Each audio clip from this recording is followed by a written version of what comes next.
Hey guys, what's going on? This is Namkraft and welcome to another series of Starcraft English commentary. We'll continue on with KCM 2025 Season 3. This is week number 7, the penultimate week. We'll have just one more week after this to determine which races will be playing in the playoffs, but it already looks very promising that Terran and Protoss will be playing in the playoffs and Zelle will be waiting in the final. This next set is going to be played on the map Litmus, the most imbalanced map this season of ASL. I would just quickly show you the map stats. So for Protoss player, by the way, this is going to be Protoss versus Zerg, Snow versus Royal. No, excuse me, it's Protoss versus Terran. So I guess this is a lot more pertinent, right? This one right here. So what are we seeing exactly? Litmus for Terran against Protoss is 62.7%. Wow. So insanely high for Terran. This is almost impossible to beat even for strong players in PvT like Snow.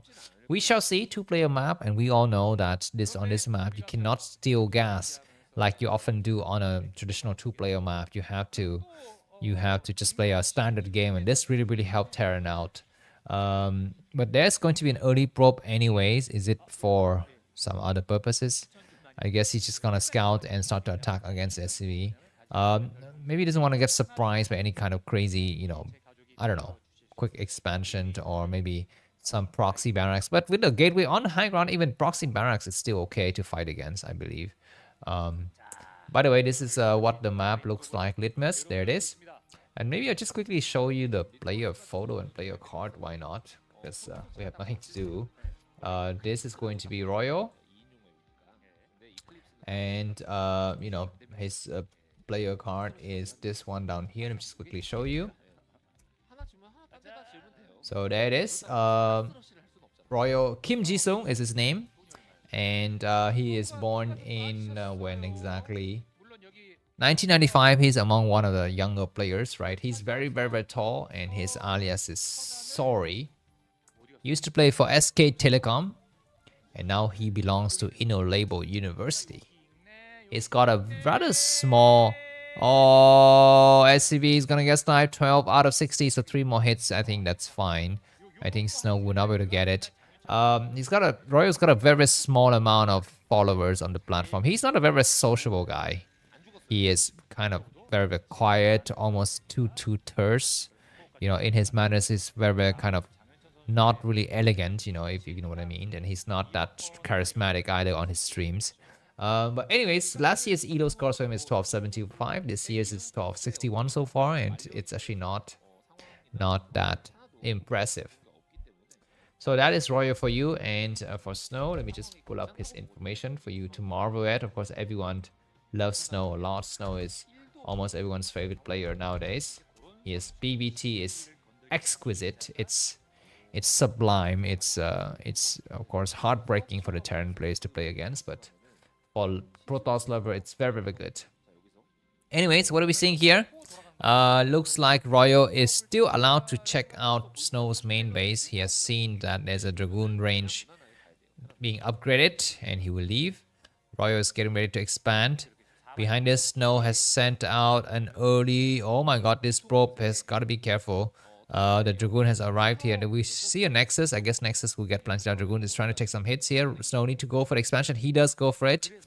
Royal has not yet gone for an expansion. He's gone for Vulture first. This is interesting. Usually you do want to put down the expansion before the Vulture is made, but he wants to be a little bit safe here.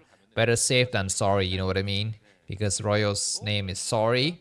And he doesn't want to lose any Marine because that will have a snowballing effect. You need to make replacement Marines, so the Dragoons are here, and they will start to snipe Marines one by one. Good target shot. Another Marines will fall. That Marine has fallen, and now all the Marines will be gone.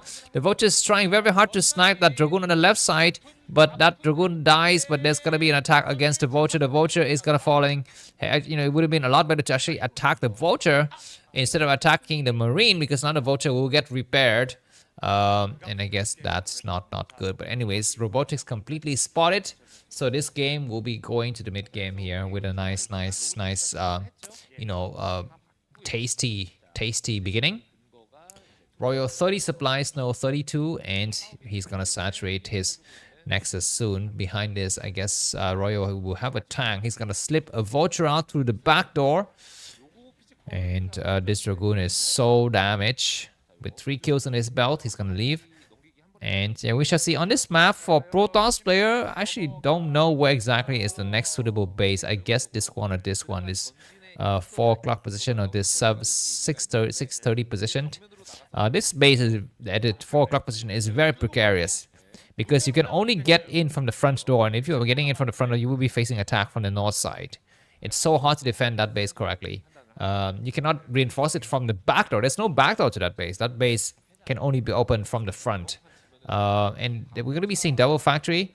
And it looks like this vulture is going to try to come out. And behind this, we're going to be having double gateway and maybe observatory. I think maybe observatory is the way to play here. No. Whoa, Templar. Oh, Dark Templar drop. This is interesting. This is not something that you expect on this map, actually. Because, you know, precisely because what? Because we have 2 geysers. I guess maybe that is not a reason. What is the reason why Dark Templar drop is not expected on this map? I don't know. I've never seen Dark Templar on this map, but I mean, to be fair, there's not been a lot of games played on this map. You know, there's observatory, so I guess yeah, all of the signal is pointing towards reverse. And we shall see how is the reaction. There's the engineering bay. And, you know, he will still be able to make the academy to fight correctly. And looks like there's going to be a push by Terran, 5 Marines, but there's already a pylon wall, so he's not going to be able to actually get through it very, very quickly here, Royal. And Snow can just make Dark Templar after that, you know, after the first wall has been destroyed. Yeah, and by the time Royal arrives here, when he sees that there's nothing, he will need to suspect that there's a Dark Templar drop. The shuttle is flying from the right side. Neither of the players see the other guy's army movement. The attack commences now. Dragoon's gonna have to pull back, and he will need to wait for the wall to actually complete. I guess not really complete. He will drop a dart to go for the SCV. There it is. The SCV is gone, and he will destroy the turrets. I guess you don't need to destroy the turrets. Just go for the tank. There's a turret in the main.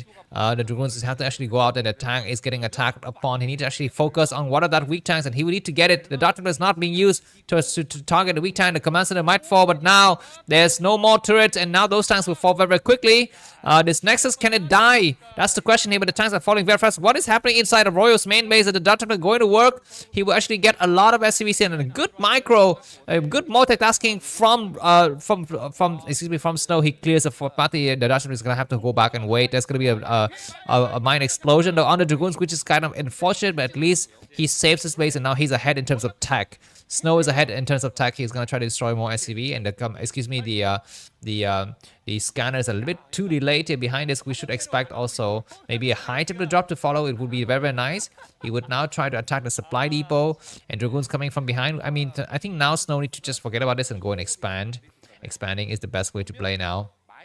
Dragoons are attacking. There's a tank is about to get repaired, so that is not going to be good. And Snow's going to pick up his Dark Templar and go somewhere else. He's still attacking. He gets a supply depot, not bad. He might want to drag the mine onto the SCVs. No, he's going to just try to do a few more shots and then finish up and leave that area here. So I think overall good result here from Snow, because he was able to reset the tank count. The turret is going to have to complete soon, and at the last minute, this shuttle will leave. And there's still plenty of health left on that shuttle. Nexus goes up at the 4 o'clock position. Now we have the scanners, so we shall see what is going to be the next move from both of these players. Vulture's trying to assault this position from the low ground. The Dragoons will actually need to do some moving back shot. They try to go for the moving back shot. There's a mine exploding. No, it gets cleared, and Snow need to micro correctly here. I guess he will lose all of his Dragoons, but he will still be able to reinforce from the back side.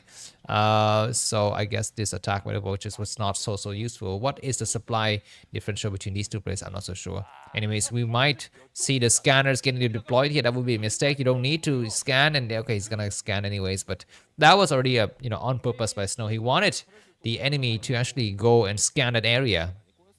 Anyways, looks like the current commentator has forgotten to put back the scoreboard.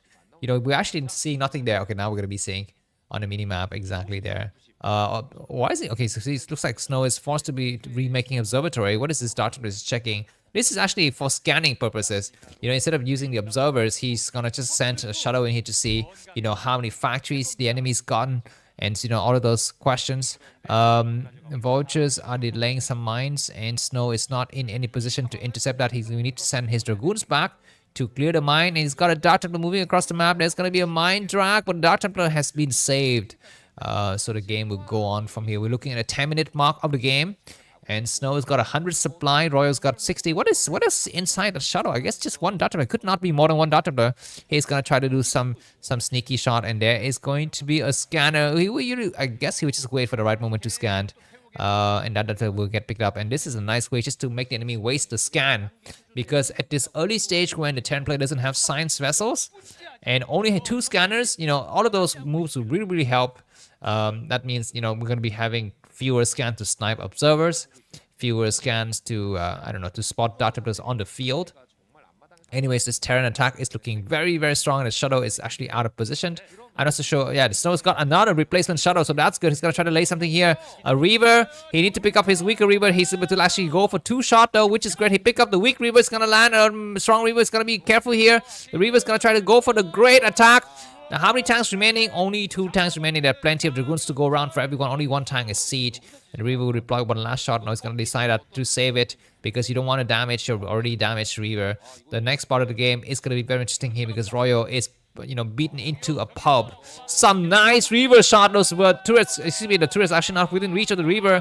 And now 0 tanks remain. This game is going to get called GG very soon. So if you enjoyed this cast so far, feel free to buy me coffee. The link to that is going to be in the video description.